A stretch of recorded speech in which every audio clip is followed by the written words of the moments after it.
Grouping an object allows you to click on multiple pieces of artwork and move them at the same time, as if it was one object. So right now I've got this object and it's made up of several different pieces. You can see there's stuff in the background, I've got star shapes. Every little piece is made up of its own particular object. Let's undo this and bring it all together.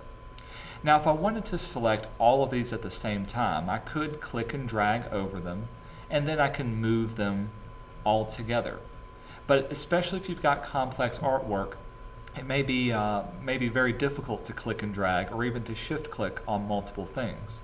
So grouping is used to make all of these objects group together as one object. To do this, we're going to select the object and all of the parts that we want, go up to the Object drop-down menu and choose Group.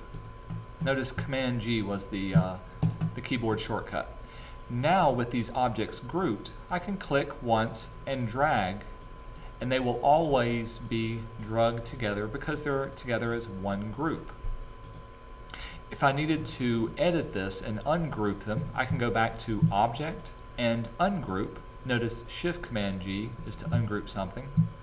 Now when I click on it just once, I'm back to my regular session. Click on it again, Object, group them, and then they can be grouped together that way. Do notice you can make groups of groups. So if I had this object and we scaled it down, excuse me, we'll make several copies of it. Each one of these copies is its own group. But if I was to select all three of them, go to Object and Group, now when I click on one, all three are selected at the same time. So each one of those has now been grouped.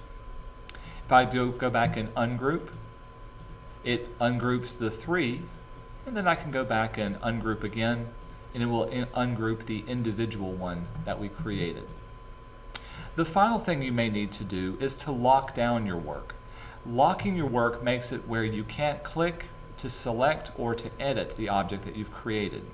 To do this, select what you want to be locked. Let's say I don't want this one to be moved at all. We can go back to Object and choose Lock, then Selection. Notice Command 2 is the keyboard shortcut. With Lock selected, no matter what I do, I can't select that object. I can select other objects and other groups. I can do Command A and select all, but it will not select that one, and group those together. Locked objects are simply locked down. To unlock them, go back to Object and choose Unlock All. And this will unlock anything that's been locked down on your artwork. The other thing to pay attention to, there are some different kinds of locks. Let's select something just so I can talk about them. Lock, you can select all the artwork that's above whatever object you had selected, or you can lock different layers that are on there as well.